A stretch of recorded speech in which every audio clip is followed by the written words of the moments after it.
Hey guys, how's it going? Welcome back to the Scout Prepper channel.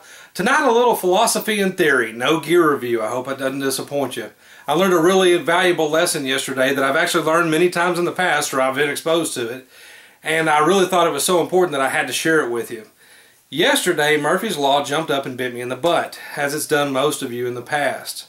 I went the day before, I took off a day of work, I went the day before, about 9:15 at night, down to the deer lease to go hunting.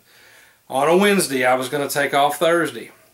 I get down there, it's fine, I'm all by myself, my brother wouldn't go, I couldn't find any buddies to go, so I go down there. I get there about 10:30. It's only an hour and 15 minutes, an hour and a half away. I did have a little mountain lion incident at the gate, which was pretty scary, but anyway, the hunt goes okay. I spend the whole day by myself, the whole day hunting. I hunt in the morning, I rattle in a little buck. I go to the evening, I sit 6 hours, noon to 6, and I didn't see a thing. So I pack up my gear, it's gotten dark, 6 o'clock, it's winter time, and I jump in the Bronco and I start heading home. I have a guy that wants to buy a gun that I have for sale here at home, so he had called, I was supposed to meet him by 7:30. I skipped dinner because I'm going to meet this guy. I'm just going to skip it, I'm not going to drive through anything, and I'll eat when I get home. So off I go. About 30 minutes into my drive, in the middle of nowhere, boom, I have a blowout. Now the old Bronco that I drive to the deer lease is an 89. It runs pretty good. I put a lot of work into it over the last 4 years and it's completely reliable. I have pretty new tires, probably 2 years old, and they're pretty expensive. They're big mud tires, but lo and behold, one of them blew out. I pull to the side, I'm kind of frustrated, and I then learn that I don't have a spare tire. And that my lug wrench won't fit the lugs on the thing because the aftermarket wheels that came on the Bronco have a recessed deal and you have to have a deep socket. So I call my brother, who's a mechanic, my little brother, who's normally my hunting buddy.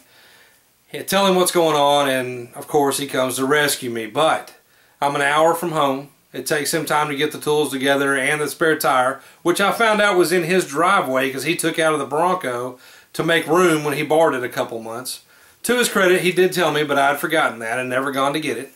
So he brings my tire and he brings the tools and we get it all changed. Instead of getting home at 7:30, I get home at 10:30. Missed the gun deal and learned a valuable lesson. I sat there in the cold, I sat there hungry, and I was kind of mad about it. Now you got to think about what's going on here. In the car, I have the vehicle/ATV bug out bag that I've shown you guys before in a military duffel bag. It's full of all the gear I would need to sleep and eat that night in the wilderness. And I'm on the side of a road in the middle of nowhere without a light to be seen. I have all my hunting gear on, my LL Bean big game system. So I've got plenty of good clothes on, and it's dropping pretty quick. It was in the 50s and it's headed right back down to the 30s like it was that morning. So I'm getting cold out there. I do have the Bronco, which I can run if the gas holds out, and luckily I had a full tank. So I have some heater. But you get where I'm going. I had a Bronco full of gear. I had a rifle, I had hunting gear, I had survival gear, and I had a bug out bag. I didn't have the gear that I needed to get me out of the situation, and I think that's the message of this. I wrote a blog post back in August of 2013, this year, and it was talking about it's the little things that matter. Moral of the story is, we're saving up for the next Glock or the next rifle or some more ammo or what have you. Have we taken care of the basic things in our little prepper worlds to complete our system first? Are you saving up for that new gun and you don't have any water stored in barrels in your garage? Or you only have $300 or $400 worth of freeze-dried food, but you have a gun safe worth $20,000 worth of guns? You guys laugh, and I know the ones that just snickered watching this because that's you. And that was me. I had plenty of guns, then I had some tactical gear, and as a police officer my stuff kind of grew. I had my hunting gear. But to be a seriously prepared person, I don't want to say a serious prepper because I don't want it to sound like you have to be a weird person to prepare.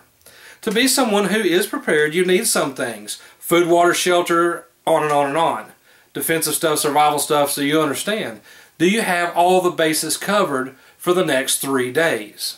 Do you have all the bases covered for the next week? Do you have what you and your family, because that's what really this is about, preserving you and your family. Do you have what you would need for the next 1 month, 3 months, 1 year? I don't have a year's worth of food by any means, but I'm kind of getting there. I'm over the 90-day mark by far. I'm probably into the 4 or 5 month mark.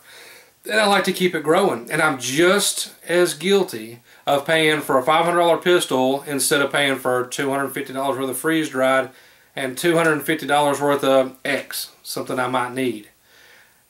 So I just want you to keep that in mind, guys. All this gear that you're prepping for, all this gear that you're getting, you have to make sure that what you're developing is a complete system. Everything in it has to meet the end goal. Don't have all the gear in the world in your Bronco and you don't have a spare tire when you have a flat. Now, I'm an Eagle Scout, as you guys know, I've mentioned before. I'm currently a police detective. I think if anybody understands preparedness, and I'm making videos on YouTube, it's going to be me. I didn't have what I needed in an emergency situation. Now, I'm also not a rich man. I could have called a wrecker and paid probably $350 for the tow truck to tow me 90 miles back home, 80 miles back home, wherever I was. I didn't have that kind of money. So a wrecker was out of the option. Was not an option. There was no garage near where I could get a ride, get the tire fixed, which ended up being a complete blowout tire, so I would have had to buy a new one. There's no stores open back then, right then at that time, and I'm in the middle of nowhere. So, and I want to tell you, sitting there for an hour and a half waiting on my brother, hour and 45 minutes, tons of cars passed me on a well-traveled dark road, and not a single one stopped. That's love for you, but I guess that's today's society. No one called the police that I was sitting there on the side of the road with the hazards on. No one stopped to see if I was okay. Nothing. Not a thing. But that's just how it goes. So you have to, as you know, be self-reliant. You have to have the tools or the gear to get you through whatever you're going to need to get through. That includes the knowledge to get you through whatever you're going to get through. And make sure you have a complete system. Don't prepare with all this cool guy gear and all this fun stuff if you don't have the basics covered. It's fun to spend some money. It's fun to collect the stuff we collect, or it's fun to put together the kits that we put together. No problem.